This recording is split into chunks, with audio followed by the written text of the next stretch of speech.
Muito bem, então bem-vindos para mais uma apresentação das nossas perícopes, hoje para o sexto domingo após Epifania, na Trienal C, e a leitura do Antigo Testamento é de Jeremias, capítulo 17, versículos 5 a 8. O contexto do capítulo 17 de Jeremias inicia com palavras ásperas, com palavras difíceis, acusatórias a respeito do povo de Deus no capítulo 16. É importante entender o que está acontecendo a partir do capítulo 16. Né? E lá no capítulo 16, então, você tem a pecaminosidade de Judá que o levará ao exílio. E Deus está por detrás do exílio, motivado o quê? Pelo pecado do povo de Israel. Nesse contexto, Deus, de certa forma, se torna inimigo do povo de Israel. E é ele quem vai levar o povo ao exílio. Essa é uma situação interessante aqui. Veja, por exemplo, em capítulo 16, versículo 13, Deus diz que ele os lançará fora desta terra de Judá, fora de Jerusalém, e aí vem aspas, para uma terra que nem vocês, nem seus pais conheceram. Ali vocês servirão a outros deuses, dia e noite, porque não terei misericórdia de vocês. Uma palavra dura de Deus. Né? Mas no início do capítulo 17, aqui no versículo 1, Deus diz que o pecado de Judá está escrito com um ponteiro de ferro e diamante, gravado na tábua do coração do povo. Ora, um ponteiro de ferro e de diamante é usado para fazer gravações em pedras duras. Né? E assim você tem a imagem de como é o coração do povo de Deus por causa da sua pecaminosidade. Então, esse coração, esse povo cujo coração é retratado como materialmente extremamente duro, por causa desta incredulidade, a esse povo Deus se dirige no capítulo 17. E é interessante que Jeremias também está desesperado, porque ninguém lhe dá atenção. Ele prega e ninguém lhe dá bola, ninguém presta atenção. E às vezes Jeremias, inclusive, chega a pensar que o próprio Deus não lhe dá atenção. Ele, nesse contexto de angústia, né, de pregação, de interesse pelo povo não tendo um feedback, ele às vezes tem o sentimento de que talvez Deus também não esteja com ele nesta empreitada. Mas não é o que diz o versículo 5. Então vamos para o versículo 5. Coamar Yahweh, aí vem, assim diz o Senhor. Deus fala, Deus está atuante, ele pode estar escondido temporariamente, mas ele observa, ele cuida. Assim diz o Senhor. Arur hagever asher yiftach be'adam. Arur vem do verbo arar, é um verbo geminado, aleph, resh e resh, e aí você tem um particípio passivo desse verbo, e arar significa amaldiçoar, e aqui é amaldiçoado, ou então alguém que realmente está sofrendo a maldição. Né? Hagever. Gever é um homem forte, um homem jovem, um homem preparado para a guerra. Gever é um herói.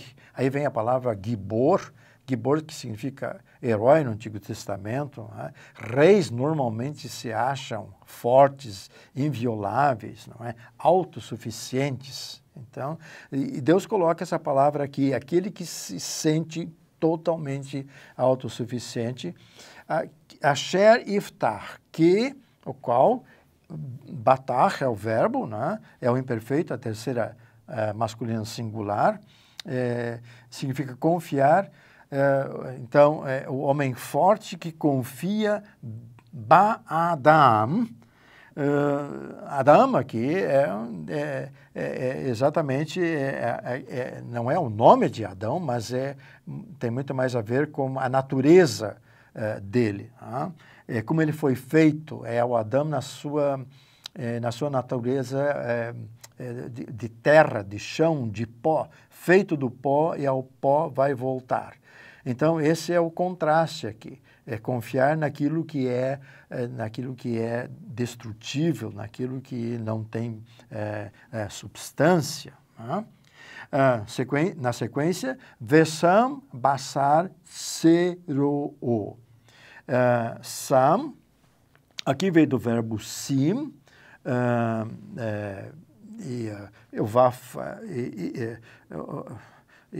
o Vaf é consecutivo, porque o verbo anterior está no imperfeito, que coloca, cima, estabelecer, o colocar, e coloca basar. Aqui, e coloca na carne, literalmente carne. Mas carne aqui é no sentido também metafórico, no sentido da fragilidade, no sentido do que é perecível, não é? Daquilo que não tem a substância, não é? E que estabelece o que coloca na carne zero-o. Zero-o, zeroa significa braço. Aqui está com o sufixo da terceira masculina singular, é o seu braço. Né? Então, assim, e coloca na carne o seu braço. Na verdade, zeroa no Antigo Testamento normalmente está conectado a uma situação de guerra. Zeroa é a parte do braço em que vai o escudo. Então, isso também tem um sentido aqui. O braço, quer dizer, e que faz da carne o seu escudo. Quer dizer, algo que é frágil, não é? E, evidentemente, que o escudo não vai ajudar para nada. Tá? O min Yahweh Yasur libo. E do Senhor, min Yahweh, Yasur. Sur aqui é um verbo... É um verbo oco, não é? Como cum, e aqui está no imperfeito, a terceira masculina singular do imperfeito, não é? Então, e que sur significa retornar, significa apartar, não é? E se aparta, e do Senhor aparta libo, lev, coração, e aqui está com o sufixo da terceira masculina singular, e do Senhor aparta o seu coração. Essa expressão apartar-se do Senhor é apartar-se da sua aliança. Tá? A maldição, então, é um termo apropriado para descrever esta situação, essa alternativa. Maldito é um termo que apareceu no início que aparece no início de cada versículo do capítulo 27 de Deuteronômio, né? E sempre está conectado a uma separação da aliança de Deus. Então, Arur aqui, então, maldito ou amaldiçoado, tem a ver com, em última análise, uma desfé, descrença e confiança em outra coisa que não o Senhor. Versículo 6, Verraiá que ar ba'aravá. Verraiá e será. Né? Simplesmente o vaf com imperfeito aqui, então coloca uma ação para o futuro. E será como ar. É um rápax aqui, é a única vez que aparece, e as traduções normalmente usam a palavra junípero, e é um arbusto rasteiro, né? Muito insignificante. Né? Ba'aravá. A palavra Aravá, ela é entendida como em primeiro lugar, no sentido geográfico. Aravá é uma região ao sul do Mar Morto, onde é a terra mais estéril que existe na Palestina, está lá, é a região de Sodoma e Gomorra. Tá? E então, Aravá, então, significa isolado, sujeito a não ter vida. Tá? Velo ir'e ki yavo tov. E não ir'e, verbo imperfeito, a terceira masculina singular do verbo ra'á, e não verá ou não vê ki yavo, quando yavo é a terceira masculina do imperfeito do verbo bo, quando vem tov, quando vem o bem. E não vem, e não vê ou não verá quando vem o bem. Talvez a palavra tov aqui pode ter dois sentidos. Tov pode ser no sentido metafórico, quer dizer, o junípero, aquele arbusto, está tão isolado que quando vem a chuva, ele não vê a chuva. Tá? Nunca a chuva chega até ele. Esse é um sentido. O outro sentido é teológico, quando ele está tão afastado de Deus que está longe da sua salvação, está longe daquele que efetivamente é o bom, é o bondoso, que é o próprio Deus na sua promessa e misericórdia. Na sequência, Veshakan harerim bamidbar. E habitará, Shakan, habitar, e habitará, Harerim, de novo, é a única vez que aparece, é um rapax aqui, o verbo harar em si significa queimar, arder, incandescer. Então, Harerim, aqui no plural, seria assim, e habitará em lugares incandescentes, ou algo parecido, extremamente quentes, não é? Bamidbar, no deserto, onde pouca possibilidade de vida existe.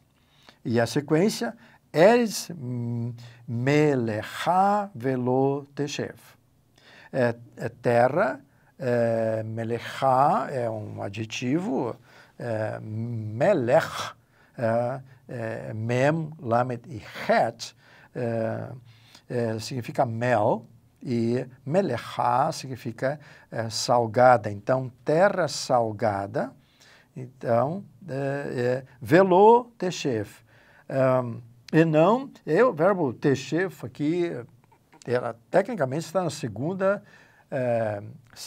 masculina singular do imperfeito do verbo yashav. E a tradução devia ser, e não habitarás. Torna a mensagem bem direta ao profeta, né? É tão deserto, é tão inóspito que tu não habitarás nela. Tá? Então, toda essa descrição aqui de incandescência, de deserto, sal, então, descrevem aquilo que no Antigo Testamento muitas vezes está ligado a uma situação de desespero e de morte. Versículo 7. Baruch ha-gever asher yiftach ba Yahweh. E aqui nós temos uma mudança. Tá? Então, os versículos 7 e o versículo 8 descrevem aquilo que é o oposto, é o outro lado. É um aspecto evangélico daqui. Né? Descreve como é estar na companhia do Senhor. Então, esse contraste aqui, o verbo baruch vem do verbo barak, aqui é o particípio passivo, não é? Então, bendito. Então, arur, maldito, e aqui baruch bendito, hagever. De novo, é o homem, o jovem, o homem forte, asher iftach, que confia. Aqui a mesma coisa como no versículo 5. O verbo batar, ba Yahweh, no Senhor. Então, Yahweh aqui está em contraposição no versículo 5 com Adão. Tá? Vehayá Yahweh mi betaho. E será o Senhor mi betaho. Mi betar significa confiança, você vê o verbo batar implícito aqui, e mi betar é o substantivo confiança, mais o sufixo da terceira masculino singular. E será o Senhor a sua confiança. Algumas traduções trazem segurança, mas tudo bem, me parece que são sinônimos e, de qualquer forma, é diferente do que ocorre nos versículos anteriores. Versículo 8, Vehaya ke'etz shatul al hamayim. E será como árvore. Tá? Então, diferente no versículo 6 do junípero, agora você tem uma árvore alta, independente, de aparência, não é? Shatu vem do verbo, é um particípio passivo do verbo shatal, que significa plantar, mas talvez muito mais transplantar, como aparece exatamente no Salmo número 1. Salmo 1, versículo 3 lá. Como árvore transplantada sobre as almaim, sobre as águas. Claro que no versículo 8 nós temos uma grande relação com o Salmo 1, versículo 3. Né? E talvez shatu seja bom traduzi-la por transplantar, porque ela teologicamente tem um caráter assim, de aplicativo no sermão. Né? Por natureza nós estamos plantados num lugar que gera morte, é deserto, é salgado, mas Deus nos transplanta com a sua graça, com a sua promessa, com a sua aliança para outros lugares bem mais aprazíveis. Né? Na sequência, Ve'al Yubal Yeshalach Shorashal. E sobre Yubal, Yubal é uma corrente de água, uma água mais perene, não é? Um ribeiro, e sobre ribeiro, Yeshalach, a terceira masculina singular do imperfeito, do verbo piel, do verbo shalach, significa, como nós sabemos, o piel é intensivo, né? Então, e realmente estenderá, Shorashal vem chores significa raiz, chores. E aqui está no plural com o sufixo da terceira masculina singular. As raízes dele, e estenderá efetivamente as suas raízes. Né? Velo ir ki yavo hom. E não, e aí vem o verbo ir escrito de uma forma estranha aqui. Então, você tem um ketiv de novo e um querer. O ketiv é sem um re, e lá na margem você tem o querer, ou seja, leia assim, né? E se coloca um re no final. E daí seria, e não verá, não é? Mas se nós omitirmos o re e ficarmos só com o texto massorético aqui, talvez o verbo pode vir de yare. Então, em vez de ver, é temer. Tá? E talvez esse seja o mais adequado no contexto aqui. Tá? E não temerá que ou quando, Yavô, quando vier Hom, quando vier calor. Vehaya alehu ra'anã. E será a sua folha. Ale, vem do verbo alá. Alá significa subir. Tá? Então, você tem uma imagem aqui, a árvore, não é? A árvore, à medida que sobe, a sua folha também sobe. Então, ale vem de folhas que sobem. Em direção aos céus, em direção ao louvor a Deus, salmos falam sobre isso. Né? Quer dizer, então aqui, e a sua folha, ou a sua folhagem será Ra'anã. Ra'anã é um verde florescente, é um verde exuberante. Ubishnat basoret lo yedeak. O Bishnat, Shana, e aqui está no construto feminino singular, Shana significa ano, e em ano de Basoret significa seca, estiagem, falta de chuva, e em ano de seca ou de estiagem, lo ideag. Daag significa perturbar, significa estar ansioso. Então, não ficará perturbado ou não ficará ansioso. Velo yamish maasot peri. E não, yamish, o verbo é mish, o verbo é um verbo oco, não é? Como sim, e aqui está no imperfeito do kal, a terceira masculina singular, significa cessar, e não cessará. Tá? Measot é o infinitivo construto aqui, tem a preposição me aqui, mais a terminação ot, que é próprio dos verbos terceira re, então vem do verbo assar. E não cessará de fazer ou de produzir peri. Peri é fruto como nós conhecemos. Tá? É interessante que a Bíblia coloca a imagem da árvore, a imagem do fruto, como algo que é produzido naturalmente, não é? Quer dizer, desde que é alimentada pela água. Então, a imagem da água sempre é uma metáfora também para falar sobre a água para o povo de Deus. Sem a água, nenhum ser vivo, seja ele de que reino, sobrevive.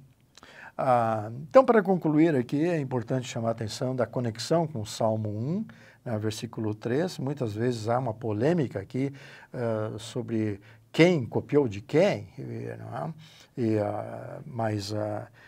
Mas é preciso saber que a crítica liberal vai colocar o Salmo 1 lá no final, então, etc. Então, Jeremias, o Salmo teria copiado Jeremias e assim por diante. Mas, na verdade, nós sabemos que, independente dessas questões polêmicas, os profetas seguidamente citavam os salmos, citavam textos da liturgia, como acontece também no Novo Testamento e como acontece no culto. Pastores, no seu sermão, citam hinos, não é?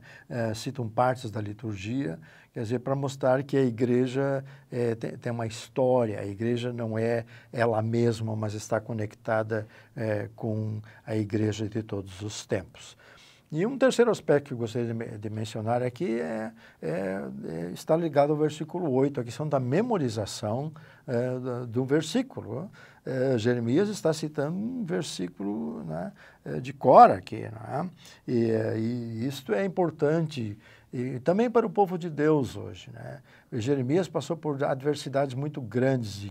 Ele foi preso numa cisterna e lá ele lembra-se de Deus, lembra-se dos Salmos. Né? Quer dizer, o povo de Deus precisa memorizar versículos. Isso é importante em situações de angústia, situações de desespero, muitas vezes diante da morte. Não é? São palavras de confiança, de conforto que se busca no Senhor. É interessante que no Evangelho do dia, que é Lucas 6, Jesus fala da bem-aventurança, bem-aventurados, não é? Makarioi, quer dizer, aqui abençoados, benditos, não é? E ele fala para os seus discípulos isso aqui, essa palavra. Quer dizer, e garante a eles a recompensa. Os discípulos que vão ter a recompensa, porque eles serão perseguidos, porque eles serão hostilizados. Não é? Mas o Filho do Homem, que se manifesta visivelmente no Natal, que se manifesta, que se encarna no Natal, que se manifesta nas suas obras de cura, nas suas obras de redenção, ele vai trazer, vai trazer o galardão que o povo de Deus recebe pela obra dele e por graça de Deus. Obrigado.